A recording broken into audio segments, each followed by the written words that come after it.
تقدیر پر بھروسہ کریں اور زندگی کی تلاش میں آگے بڑھیں۔ اگر اس تلاش میں موت سامنے آ جاتی ہے تو ہم یہ سمجھیں گے کہ ہمارا اختتام یہی تھا۔ دونوں اپنی جگہ سے اٹھے اور اس کے بعد آگے بڑھنے لگے۔ تھوڑا فاصلہ خاموشی سے طے کیا، پھر کمال نے کہا، جہانگیر، ہاں بول، ایک بات بتاؤ، کیا اس دنیا سے ہٹنے کے بعد اور یہاں آنے کے بعد ہم ایک دم اچھے انداز میں نہیں سوچنے لگے؟ کیا مطلب؟ ارے وہ دیکھو، وہ کیا ہے؟ اچانک ہی کمال نے ایک طرف اشارہ کیا۔ جہانگیر گردن اٹھا کر ادھر دیکھنے لگا، پھر اس کے چہرے پر بھی حیرت کے تاثرات پھیل گئے۔ خیمے لگے ہیں، اور وہ دیکھو، 4 گھوڑے بھی نظر آ رہے ہیں۔ اوہ، ویری گڈ، یہ تو کوئی کیمپ معلوم ہوتا ہے، یقینی طور پر وہاں انسان بھی ہوں گے۔ تو پھر آؤ وہاں چلیں۔ وہ دونوں آگے بڑھنے لگے۔ وہ دیکھو، 2 گھڑ سوار ہماری طرف آ رہے ہیں، میرا خیال ہے خاموش ہو جاؤ، اب ہمیں ان سے گفتگو کرنے کے لیے تیار ہو جانا چاہیے، کمال نے کہا، اور دونوں خاموشی سے آگے بڑھنے لگے۔ 2 گھوڑے پر سوار افراد برق رفتاری سے ان کی جانب آ رہے تھے۔ پھر کچھ ہی لمحوں بعد دونوں ان کے سامنے پہنچ گئے۔ ایک گھوڑا کسی قدر پیچھے تھا، جبکہ دوسرا آگے، اور آگے والے گھوڑے پر جو شخص بیٹھا تھا اسے دیکھ کر دونوں نے پرخیال انداز میں اپنی گردنیں ہلائیں اور حیرت سے ایک دوسرے کی طرف دیکھا، کیونکہ یہ شکل کچھ جانی پہچانی تھی۔ وہ ایک شاندار لباس میں ملبوس تھا اور اس کے چہرے سے یہ حماقت ٹپکتی نظر آتی تھی۔ نیچے اتر کر اس نے پرتپاک لہجے میں کہا، میرے دوستو، دیکھ لو، تم لوگ بھی یہ دیکھ لو، لوگ سمجھتے ہیں کہ انگون بیوقوف ہے، احمق ہے، جھوٹ بولتا ہے، اس کے خواب جھوٹے ہوتے ہیں، جبکہ وہ ان کے سچے ہونے کا اعلان کرتا ہے۔ حقیقت یہ کہ انگون مستقبل کا روحانی پیشوا ہے، اور دیکھ لینا، آنے والے وقت میں وہ ان آبادیوں کا سب سے بڑا مدبر ہوگا، مدبر اعلیٰ۔ کیا سمجھے تم؟ تو نے دیکھا ہے شخص؟ میں نے سچ کہا تھا نا، یہ روبا ہے، اور اسے دیکھ، وہ شامان ہے۔ روبا کہہ کر کمال کی طرف اشارہ کیا گیا، اور شامان جہانگیر شاہ کے لیے کہا گیا تھا۔ کمال نے سرگوشی کی، واہ، کیا ہی عمدہ نام ہے ہمارے، مگر یہ شخص؟ خاموش رہو، جہانگیر نے بڑبڑاتی آواز میں کہا۔ وہ آگے بڑھ کر ان دونوں سے لپٹ گیا، پھر اس نے کہا، اور مجھے تو اتنا ہی اعتبار تھا تمہارے آنے کا، جبکہ مدبر اعلیٰ نے مجھ سے پہلے ہی کہہ دیا تھا، لیکن خواب میں، اور یہ لوگ سمجھتے ہیں کہ بس میں ان پر اپنی بڑائی کا اظہار کر رہا ہوں، در حقیقت بڑا نہیں ہوں۔ لیکن تم دیکھ لینا بے وقوف لوگوں، بستی والوں، تم دیکھ لینا کہ سروایا کی سرزمین پر پیدا ہونے والا انگون اس پوری مملکت پہ راج کرے گا، وہ سب سے بڑا روحانی پیشوا ہوگا، سب سے بڑا مدبر اعلیٰ ہوگا، سمجھ رہے ہو نا تم؟ وہ شخص جو گھوڑے پر انگون کے پیچھے پیچھے آ رہا تھا، اور جب انگون گھوڑے سے اترا تو وہ خود بھی اتر گیا تھا، تعریفی انداز میں گردن ہلا کر بولا، مگر میں نے تو یہ بات کبھی نہیں کہی کہ تیرا کوئی خواب جھوٹا ہوتا ہے۔ بات تیری نہیں، بات سروائے کے رہنے والے دوسرے بیوقوفوں کی ہے، جو انگون کو مستقبل کا مدبر نہیں سمجھتے۔ خیر، نہیں مانتے تو نہ مانے، مجھے کیا فرق پڑتا ہے، میں تو بس یہ کہہ رہا تھا کہ دیکھ لے، آخر روبا اور شامان آ گئے ہیں، اس طرح ہم مل کر مکمل ہو گئے ہیں، اور اب یہ سمجھ لے کہ ہماری سرزمین ہمارے استقبال کے لیے تیار ہوگی۔ کیا تو اس بات کو غلط سمجھتا ہے؟ نہیں، میں کیوں غلط سمجھوں گا؟ تو آؤ معزز دوستوں، میں تمہارا استقبال کرتا ہوں۔ بولنے والے نے جب اپنا نام انگون بتایا تو جہانگیر اور کمال کو یاد آ گیا کہ پاگل سائنسدان نے جب مستقبل اور ماضی کا تعارف کرایا تھا تو ایک پراسرار سرزمین پر انگون نامی کسی شخص کا نام لیا تھا، اور اس کی تصویر بھی دکھائی تھی۔ انگون وہی تھا، یقیناً اب وہ انگون کی بستی میں تھے، اور یہ پراسرار آبادیاں بقول سائنسدان کے خود اس کے لیے بھی اجنبی تھیں۔ ان اجنبی وادیوں میں نہ جانے کیا ہوگا، کیسی زندگی بسر ہوگی، لیکن بہرحال ابتدا تو اچھی ہوئی تھی۔ وہ نہ جانے کیا بکواس کر رہا ہے، کیا کہنا چاہتا ہے، اور دونوں نے بیک وقت فیصلہ کیا کہ اس کی بکواس کو سن کر ایک نتیجہ اخذ کیا جائے۔ انگون راستہ طے کرتے ہوئے اپنی تعریفوں کے پل باندھ رہا تھا۔ بات اصل میں یہ عظیم شامان اور میرے پیارے دوست روبا، کہ آبادیوں کے لوگ، میرا مطلب بستی سروائے کے احمق، مجھے صرف ایک دولت مند شخص کا بیٹا سمجھتے ہیں جو اپنے باپ کے سرمایہ پر عیش کر رہے ہیں، لیکن ایسا نہیں ہے۔ مجھے مقدس دیوتاؤں نے مدبر اعلیٰ بنانے کے لیے پیدا کیا ہے، اور کوئی مدبر شروع سے ہی مدبر ہوتا ہے؟ تدبر تو آسمان والے کا عطیہ ہوتا ہے، یہ عطیہ مجھے ملا ہے تو لوگ نہ جانے کیوں مجھ سے جلتے ہیں۔ میں ان آبادیوں میں سب کے لیے امن کا نشان ہوں، اور تم دیکھ لینا، آخر کار میں ان آبادیوں کے دشمنوں کو خاک میں ملا دوں گا اور یہاں امن قائم کروں گا۔ بات اصل میں ہے کہ بہت سی چیزیں مجھے خواب میں نظر آ جاتی ہیں، مثلاً اب ایک اور بستی کا شخص یعنی وہاں کا سردار اس بات کا خواہش مند ہے کہ میں اس کے پاس جاؤں اور اس کی مدد کروں۔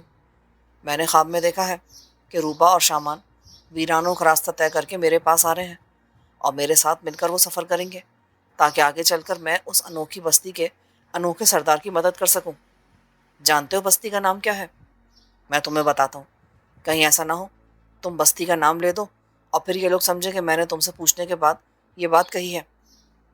بستی کا نام ہے دوبا اور سردار کا نام ہے غزال۔ تو دوبا کے سردار غزال کو اس وقت ہماری مدد کی ضرورت ہے اور میں یہی انتظار کر رہا تھا تمہارا۔ چلو آؤ، وہ دیکھو میرا ڈیرا ہے، وہاں تمہارے لیے بہترین قیام کا بندوبست ہے۔ ان دونوں نے خاموشی سے گردن ہلا دی۔ جب وہ ڈیرے پر پہنچے تو انہیں گوشت جلنے کی خوشبو محسوس ہوئی اور اس خوشبو نے ان کی بھوک چمکا دی۔ ایک طرف کئی ہرن آگ پر بھونے جا رہے تھے۔ کمال نے جہانگیر سے کہا، بے شک ہم روبا اور شامان بن گئے ہیں، لیکن ہرن کا لذیذ گوشت میں نے کبھی نہیں کھایا، بلکہ میں نے اس کے بارے میں سنا ہے کہ بے حد لذیذ ہوتا ہے۔ بہتر ہے کہ ہم اپنے میزبان کی میزبانی قبول کر لیں۔ خاموش رہو، وہ ہماری سرگوشیوں پر چونک پڑتا ہے، جہانگیر نے کہا۔ خیمے بے حد خوبصورت بنائے گئے تھے اور انگون نے ان کا بہترین استقبال کیا تھا۔ کھانے پینے کی اشیاء ان کے سامنے سجا دی گئی اور انگون ان کی خاطر مدارات کرتا رہا۔ پھر اس نے کچھ وقت قیام کے بعد ڈیرے اٹھوا دیے۔ ان لوگوں کو بھی گھوڑے پیش کیے گئے۔ وہ دونوں گھوڑوں پر سفر کرتے ہوئے اس پراسرار سرزمین کے نقوش دیکھ رہے تھے اور انگون اپنے ساتھیوں میں شیخیاں بگار رہا تھا اور کہہ رہا تھا، تم لوگ تسلیم کرتے ہی نہیں ہو، بولو کیا میرے سچے خوابوں کا تذکرہ تم اب بھی بستی سروائے میں نہیں کرو گے؟ کیوں نہیں عظیم انگون، بلا شبہ یہ تو بہت بڑی بات ہے، اور یہ بھی سچ ہے کہ مدبر اعلیٰ نے تجھے امن کی آبادیوں کا امین بنایا ہے۔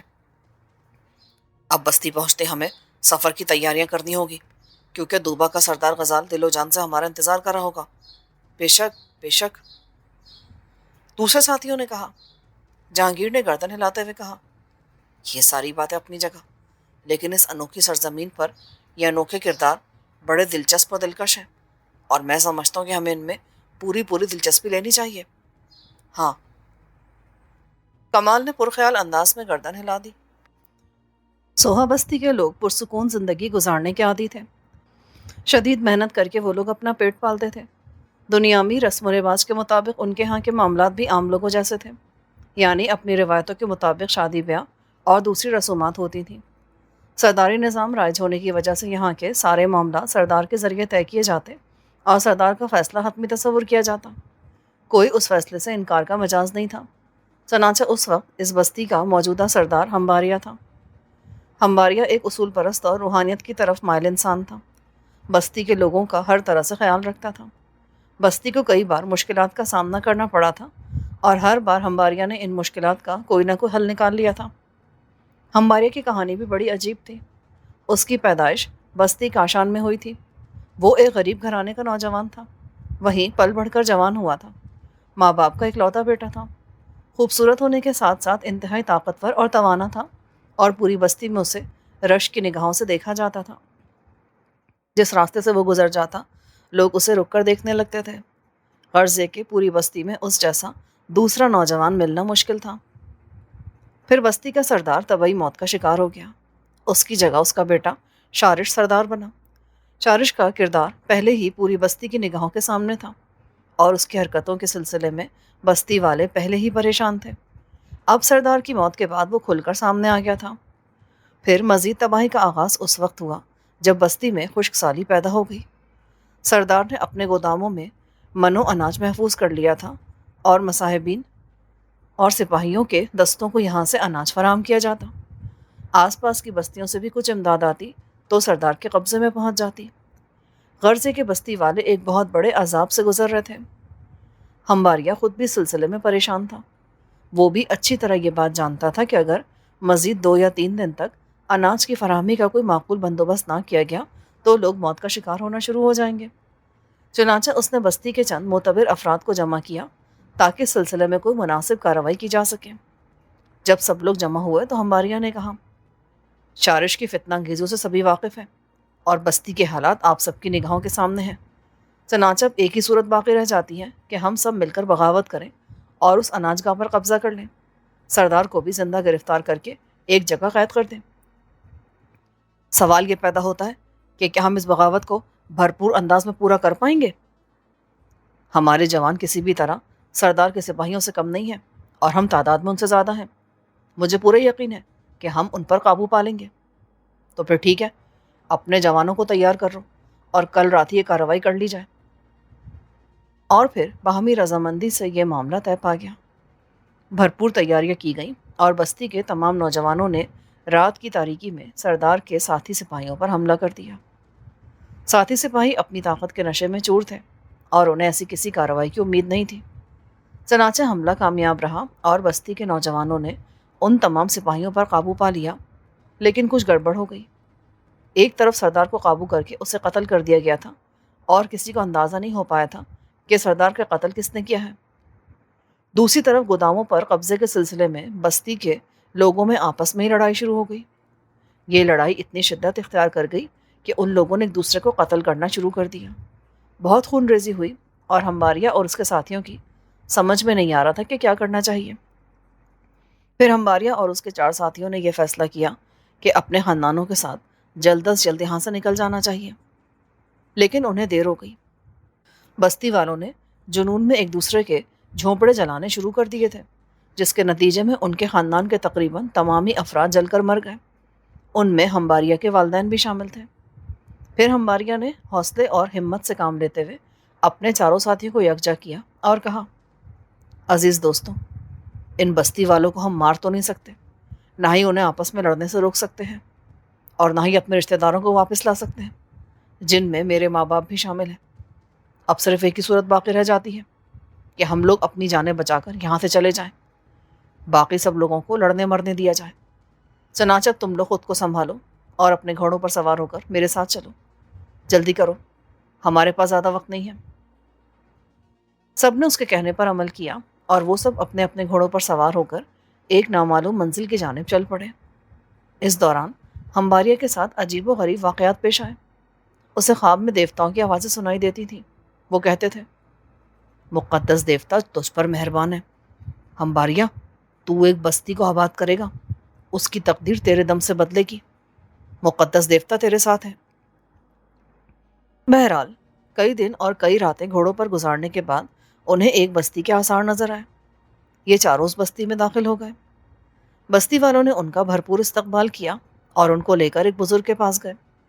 بزرگ نے ان کو دیکھتے ہی کہا، آ گیا بستی والوں، یہی تمہاری بستی کا رکھوالا ہے، اس کا استقبال کرو، مقدس دیوتاؤں نے اسی کے لیے میری رہنمائی کی تھی، آ گیا ہے ہمباریا۔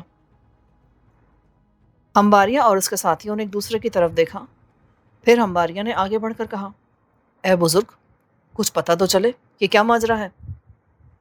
معزز ہمباریا، سوہا بستی کا سردار بے اولاد ہے، لوگ اپنے اچھے برے ہر فیصلے کے لیے اس کے فیصلے کے مجاز ہیں، اور وہ سردار میرے مشورے کو افضل سمجھتا ہے اور ہر فیصلہ اس مشورے کی روشنی میں کرتا ہے۔ مقدس دیوتاؤں کی رہنمائی کی وجہ سے یہ بستی امن و سکون سے زندگی گزار رہی تھی، لیکن پچھلے دنوں سے سردار کی طبیعت بہت خراب ہو گئی ہے، اور دوسری طرف چند لوگوں نے ہمیں پریشان کرنا شروع کر دیا ہے۔ یہ لوگ کسی اجنبی سرزمین سے آئے ہیں، کسی بھی دن کسی بھی وقت وہ لوگ یہاں آتے ہیں اور لوٹ مار مچاتے ہیں یہاں پر۔ انہوں نے نہ صرف ہمیں مالی نقصان پہنچایا بلکہ ہماری بہو بیٹیوں کو بھی اٹھا کر لے گئے۔ ہمارے نوجوانوں نے ان سے لڑنے کی بھی کوشش کی لیکن اپنی جان سے گئے، اور جب میں نے دیوتاؤں سے رابطہ کیا تو ان کی طرف سے مجھے یہی رہنمائی ملی کہ جلدی ہمباریا نامی نوجوان تمہیں اس مشکل سے نجات دلائے گا، اور دیکھو اب وہ وقت قریب ہے جب تمہاری مدد سے ہم اس گروہ پر قابو پا لیں گے۔ ہمباریا کو اپنا خواب یاد آ گیا جس میں اس سے کہا گیا تھا کہ ایک بستی کو تو آباد کرے گا۔ چنانچہ اس نے اس بزرگ کی بات پر یقین کر لیا اور اپنی بھرپور جنگجو صلاحیتوں سے کام لے کر بستی کے نوجوانوں کو تربیت دی۔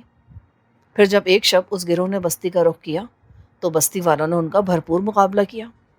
اس گروہ کے تمام آدمی مارے گئے اور بستی والے ہمباریا کو لے کر بزرگ کے پاس پہنچے۔ بزرگ نے اس کو دعائیں دی اور پھر اسے لے کر سردار کے پاس گئے۔ سردار نے بھی ہمباریا کو مبارکباد دی، اور پھر سردار نے بستی والوں کو ایک بڑے میدان میں طلب کر کے کہا، بستی والوں، مقدس دیوتاؤں کی نشاندہی کے نتیجے میں آج ہمیں بہت بڑی کامیابی حاصل ہوئی ہے، اور یہ سب ہمباریا کی بدولت ممکن ہوا ہے۔ چنانچہ میں اعلان کرتا ہوں کہ آج سے ہمباریا تم سب کا سردار ہے، میں آج سے اپنی سرداری سے دستبردار ہو رہا ہوں۔ اب ہمباریہ کو ہی بستی کا سردار تسلیم کر لیا جائے۔ بستی والے تو پہلے ہی اس بات کے منتظر تھے کہ کسی طرح ہمباریہ کو سردار بنا دیا جائے۔ چنانچہ ہمباریہ سب کی پسند تھا اور اس نے بستی میں ایک ایسا نظام قائم کیا کہ تھوڑے ہی عرصے میں سوہا ایک مثالی بستی کہلائی جانے لگی۔ ہمباریہ کو ہر مسئلے میں دیوتاؤں کی رہنمائی حاصل تھی اور وہ ہر کام بہتر انداز میں کر لیا کرتا تھا۔ پھر اسے خواب میں رہنمائی ملی کہ دریا لانا میں اس کے لیے خطرہ ہے، دریا لانا سے ہوشیار رہا جائے۔ لیکن ظاہر ہے کہ اس سلسلے میں کوئی واضح اشارہ نہیں تھا، اور جب تک کوئی واضح بات نہ کہی جاتی تب تک بستی والوں کو پریشان کرنا مناسب نہیں تھا۔ پھر گیرن نے نروانا کو ان لوگوں کے سامنے پیش کیا تو ہمباریہ کے ذہن میں یہ خیال نہیں آیا تھا کہ اس لڑکی کی طرف سے بھی کوئی خطرہ ہو سکتا ہے۔ سردار ہمباریہ نے یہ سوچ کر کہ یہ بے سہارا لڑکی ہے، گیرن کو اس سے شادی کی اجازت دے دی تھی۔ آخرکار گیرن کی موت کی اطلاع اس تک پہنچائی گئی۔ گیرن مر چکا ہے، وہ اس کی بیوہ ہے، اس کی ایک بچی ہے، اور اب ہم زیادہ سے زیادہ اس کے لیے کیا کر سکتے ہیں؟ ہمباریہ کافی دیر تک خاموش رہا، پھر اس نے نظریں اٹھا کر لوگوں کی طرف دیکھا اور بولا، گیرن ایک اچھا آدمی تھا، اس نے اپنی زندگی محنت کرتے ہوئے گزاری تھی۔ اب وہ اجنبی عورت اگر چاہے تو گیرن کی بیوی کی حیثیت سے اپنی بیٹی کے ساتھ یہاں رہ سکتی ہے۔ سردار ہمباریہ، یہ ناممکن ہے۔ مگر کیوں؟ سردار، وہ عورت عذاب ہے ہم لوگوں پر، اس کی وجہ سے بستی طوفانوں کا شکار ہو جائے گی، اس کی وجہ سے بہت سے نوجوان آپس میں رقیب بن جائیں گے۔ کیوں؟ کیا وہ عام عورتوں کی طرح زندگی گزارنے کی قائل نہیں ہے؟ سردار، جب تک گیرن زندہ تھا ہم یہ سمجھتے تھے کہ وہ اپنی عورت کو سنبھال لے گا، لیکن اس کی زندگی میں بھی اس نے بستی کے نوجوان لڑکوں سے دوستی شروع کر دی تھی۔ مجھے سب کچھ پہلے کیوں نہیں بتایا گیا؟ سردار، بزرگوں نے گیرن سے کئی دفعہ اس کے بارے میں بات کی تھی۔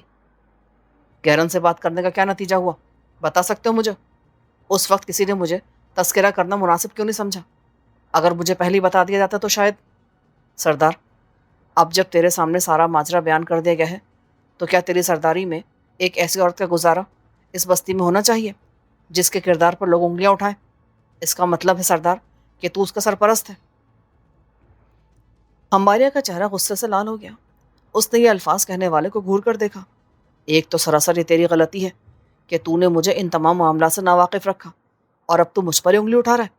جانتا ہے کہ جو کچھ تو نے کہا ہے اس کے نتیجے میں تیری گردن بھی تیرے تن سے جدا کی جا سکتی ہے، لیکن تو جانتا ہے کہ میں امن پسند انسان ہوں۔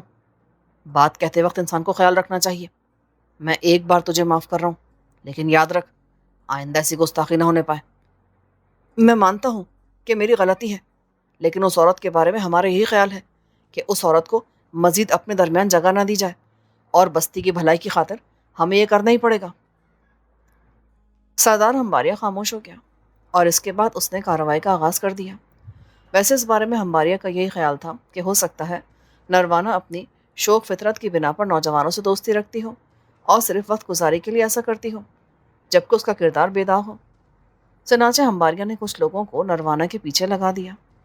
وہ لوگ مختلف وقتوں میں نروانا کے پاس پہنچے، اور نروانا نے انہیں مایوس نہیں کیا۔ وہ ان سے بھی اسی طرح ملتی تھی، اور اس نے مختلف فرمائشیں کی تھی۔ ان لوگوں نے وہی کیا جو اس سے پہلے دوسرے کرتے آئے تھے۔ پھر اسے اچھی طرح جانچنے کے بعد ان لوگوں نے سردار کو اطلاع دے دی۔ نروانا ایک برے کردار کی مالک عورت ہے۔ عام نوجوان اس کی ضرورتیں پوری کرتے ہیں اور اسے زندگی گزارنے کا تمام سامان مہیا ہو جاتا ہے۔ اس طرح اس کا اور اس کی بیٹی کا بھرپور طریقے پر گزارا ہو رہا ہے۔ تو اس کا مطلب ہے کہ ان لوگوں کی اطلاعات صحیح تھی اور وہ واقعی برے کردار کی عورت ہے۔ اب اس کے علاوہ اور کوئی چارہ کار نہیں کہ اسے اجلاس میں بلایا جائے۔ چنانچہ سردار نے اسے اپنے اجلاس میں طلب کر لیا۔ نروانا اپنے اسی مست انداز میں چال چلتی ہوئی اجلاس میں آئی۔ سردار نے کہا، نروانا، تیرے بارے میں مجھے کچھ غلط خبریں ملی ہیں، لیکن میں ان خبروں پر یقین کرنے کے بجائے تجھے موقع دیتا ہوں کہ تو مجھے اصل حقیقت سے آگاہ کر۔ اصل حقیقت؟ کیسی حقیقت؟ یہ کہ تو برے کردار کی عورت ہے۔ انہوں نے ایسا کچھ غلط تو نہیں کہا سردار؟ یہ لوگ زندگی سے پوری طرح لطف اندوز ہو رہے ہیں، تو اس میں آخر حرج کیا ہے؟ عجیب عورت ہے تو، جانتی ہے تو کیا کہہ رہی ہے؟ ہاں سردار، میں پورے ہوش آواز میں یہ بات کہہ رہی ہوں کہ بستی کے نوجوان میرے پاس آتے ہیں اور میرے شباب سے لطف اندوز ہوتے ہیں۔ میرے خیال میں اس میں کوئی حرج نہیں ہے، بلکہ میں تو تجھے بھی دعوت دیتی ہوں کہ زندگی کی ان رنگینیوں سے لطف اندوز ہو۔ حال بتہ میں یہ ضرور کہوں گی کہ جو لوگ میرے خلاف ہیں اور جنہوں نے تجھ سے میری شکایت کی ہے، یہ وہ بڈھے اور بے بس لوگ ہیں جو میرے شباب سے لطف اندوز ہونے کے قابل نہیں ہیں، اس لیے ان کی باتوں پر غور نہ کر۔ بدبخت فحاشا ہے یہ، کسی نے چلا کر کہا۔ اسے فوراً بستی سے نکال دیا جائے، یہ تو نہ صرف مردوں بلکہ عورتوں کے لیے بھی خطرناک ہے۔ اس کا یہاں رہنا ہم سب کی تباہی ہے سردار، اور تم نے دیکھ لیا کہ اس نے کتنی بے حیائی سے یہ بات کہی ہے۔ آج تک بستی کی کسی عورت نے ایسی کوئی بات نہیں کی۔ ارے یہ عورتیں جو آج مردوں کی عزت کرتی ہیں، کل اس کے طرز عمل پر چلنے لگیں گی تو جانتے ہو کیا ہوگا؟ سردار خود بھی ان الفاظ پر غضبناک ہو گیا تھا۔ اس نے غصے سے کہا، واقعی یہ ایک ناقابل یقین سی بات ہے کہ نروانا نے اجلاس میں ایسے الفاظ ادا کیے جو عام حالات میں کوئی بھی عورت نہیں کہہ سکتی، اور میں یہ سمجھتا ہوں کہ گیرن کی بیوی نروانا بستی کے امن و امان کے لیے بہت بڑا خطرہ ہے۔ چنانچہ میں حکم دیتا ہوں کہ نروانا کو اسی وقت اس کی بیٹی اور ساز و سامان سمیت بستی سے نکال دیا جائے۔ اور سن نروانا، تو اس کے بعد اب بستی میں قدم نہیں رکھے گی۔ اگر ایسا نہ ہوا تو تجھے اور تیری بیٹی کو سزائے موت دے دی جائے گی، اور یہ میرا آخری فیصلہ ہے۔ اس کے بعد سردار اپنی رہائش گاہ کی طرف چل پڑا، اور بستی کے لوگ اس انتظار میں تھے کہ نروانا کا کیا رد عمل ہوتا ہے۔ نروانا بھی وہاں سے ہنستی ہوئی چلی گئی۔ اس کے بعد بستی والوں نے دیکھا کہ نروانا اپنے سامان اور بیٹی کے ساتھ بستی کی سرحدوں کی جانب جا رہی ہے۔ پھر جب وہ سرحدوں سے باہر نکلی تو اس نے مسکراتے ہوئے اپنے عقب میں آنے والوں سے کہا، میرے دوستوں، میرے طلبگاروں، میں تمہاری بستی سے تو جا رہی ہوں، لیکن میرے اور تمہارے درمیان زیادہ فاصلہ نہیں ہوگا۔ میں لانا کے کنارے آباد ہو جاؤں گی، اور میرے چاہنے والے، مجھ سے محبت کرنے والے جب بھی چاہیں گے وہاں آ کر مجھ سے مل سکتے ہیں۔ میں ان کا بھرپور استقبال کروں گی۔ اور ہاں، ایک پیشن گوئی اور بھی کرنا چاہتی ہوں۔ میرے اوپر لگائی گئی یہ پابندی عارضی ہے، اور مجھے کوئی بھی بستی میں آنے سے روک نہیں سکتا، لیکن میں جا رہی ہوں۔ سردار سے کہنا کہ مجھے یہاں سے نکال کر اس نے اپنی تقدیر پر سیاہی کی مہر لگا لی ہے۔ کہہ دینا اس سے کہ میرا انتقام بہت شدید ہوگا، بہت ہی شدید۔ اس کے بعد وہ وہاں سے چلی گئی۔ بستی والوں نے جب یہ الفاظ ہمباریا تک پہنچائے تو وہ تلخی سے ہنس پڑا۔ اس کے علاوہ وہ اور کہہ بھی کیا سکتی تھی؟ بری عورت تھی وہ۔ بہت ہی اچھا ہوا کہ بستی اس غلاظت سے پاک ہو گئی، لیکن اس نے یہ کہا ہے کہ وہ لانا کے کنارے آباد ہو جائے گی۔